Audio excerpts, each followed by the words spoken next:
대한민국은 미국과 국방상호 조달 협정을 체결하기 위한 준비를 진행 중이라고 합니다. 미국과 국방상호 조달 협정을 체결한 나라들은 대미 수출량이 85.7%나 늘었습니다. 대한민국은 49.5에서 80% 정도 수출이 증가할 것으로 예상하고 있으며 항공, 유도, 무기 분야의 수출이 가장 많을 것으로 예상하고 있습니다.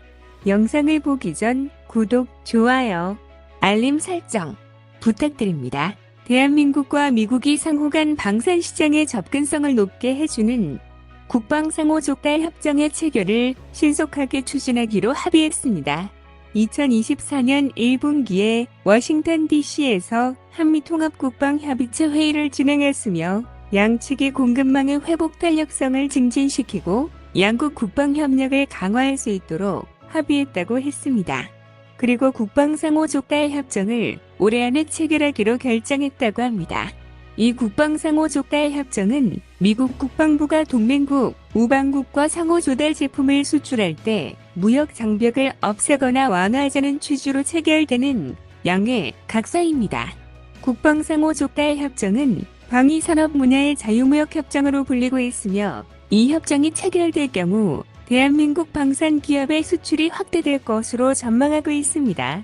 국방상호 조달 협정이 무엇이고 이로 인한 이득이 무엇인지 연구 자료를 통해 알려드리겠습니다. 국방상호 조달 협정은 냉전 시기였던 1970년대 미국이 동맹국과 협력을 하여 소련의 군사력 확장을 공동 대응하기 위해 고안된 개념이었습니다. 그리고 동맹국들과 군 장비를 표준화하여 상호 운용성을 강화시켰습니다. 그리고 이 당시 유럽은 미국에 대한 방산 적자 불만이 커지는 시점이었습니다. 그래서 미국 방산 시장에 진입할 기회를 제공하기 위함도 있었습니다. WTO의 정부 조달 협정, FTA의 정부 조달 규정 등을 통해 시장을 개방하고 있지만 국가 안보와 관련된 무기, 탄약, 군수품은 예외 조항으로 나와 있습니다. 그래서 국방 조달 시장을 양국가가 개방하기 위해서는 별도의 협정이 필요하고 그것이 국방상호 조달 협정입니다. 미국과 국방상호 조달 협정을 맺을 경우 대한민국은 미국의 국방 조달 규정에 따라서 적격 국가로 지정됩니다. 적격 국가가 될 경우 미국산 우선 구매법 면제, 관세 및 일부 세금 면세 혜택을 누릴 수 있습니다. 우선 미국산 우선 구매법을 면제받습니다. 미국산 우선 구매법은 미국산 제품의 가격을 우위에 두는 방식입니다. 예를 들어 미국에서 유도탄을 구매하는 사업을 하게 될 때 대한민국과 미국의 군수업체가 입찰을 했다고 가정하겠습니다. 대한민국의 유도탄 단가가 1억인데 미국산 유도탄이 1억 5천만 원이라고 해도 입찰 시 대한민국 유도탄의 단가가 1억 5천만 원 이상으로 평가되는 것입니다. 따라서 미국 국방 조달 시장에서는 가격 경쟁력이 저하될 수밖에 없는 상황입니다. 현재 미국 정부 수장인 바이든은 미국산 제품을 우대하는 정책을 지속적으로 펼칠 것을 예고하고 있는 상태로 가격 경쟁력은 더욱 떨어지게 됩니다. 그리고 베리수정법을 일부 면제받습니다. 베리수정법은 미군이 조달하는 군복, 섬유, 금속, 식료품 등이 미국 내에서 생산되지 않았다면 이것을 조달하지 못하게 하는 법입니다. 국방상호 조달 협정을 맺은 국가와는 섬유와 특수 금속 품목에 대해서는 면제 처리를 해줍니다. 이런 장점들 때문에 국방상호 조달 협정은 이득이 되는 협정이 된다는 의견이 많아지고 있습니다. 대한민국과 미국의 경우 1980년대부터 국방상호 조달 협정의 필요성에 대해 논의되어 왔으나 협정 체결에는 신중해야 한다는 의견이 대부분이었습니다. 그리고 1998년 대한민국과 미국 국방차관회의 이후 개최되는 미방위산업협의회에서도 공동의제로 상정되었습니다.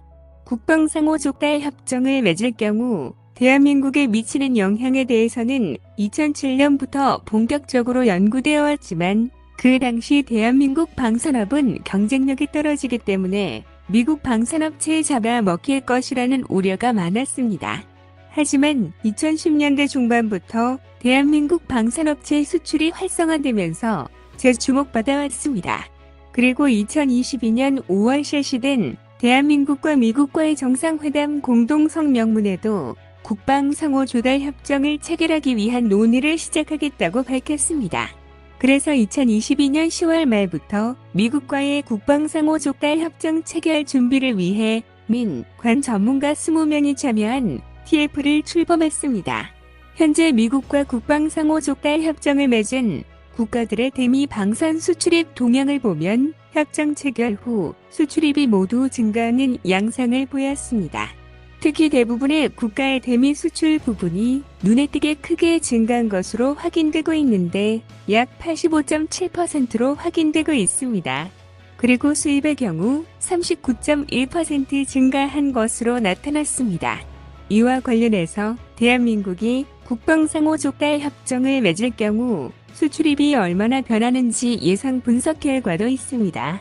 국방상호 조달 협정을 맺고 난 후 방산품의 수출액은 약 49.5에서 80% 증가할 것으로 예상된다고 합니다.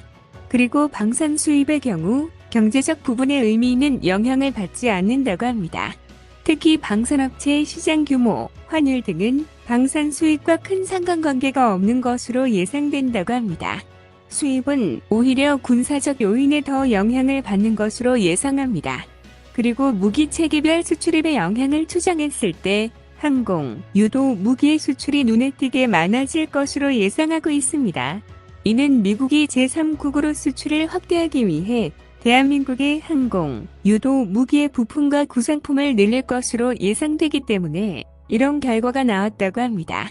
따라서 국방상호 조달 협정을 맺게 된다면 항공, 유도 무기 분야에서 공동 연구개발까지 할 수 있다는 점을 시사하고 있습니다.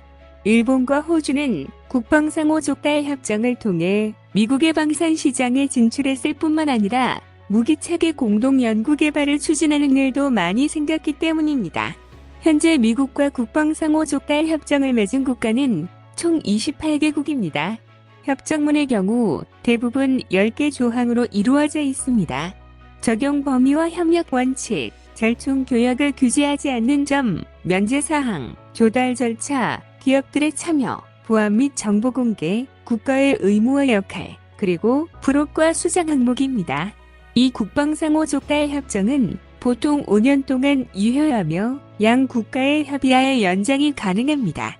한국의 미국 연방하원 의원인 미셸 박스틸 의원은 미국 국방부 장관에게 한미 상호 방위 조달 개선을 위해 노력해달라는 서한을 보냈다고 했습니다. 그와 동시에 중국과 북한의 위협이 증가하는 상황에서 국방부가 한국과 함께 양국의 국방 역량을 강화하기 위한 조치를 취하고 있다는 소식을 들어 기쁘다고 했습니다.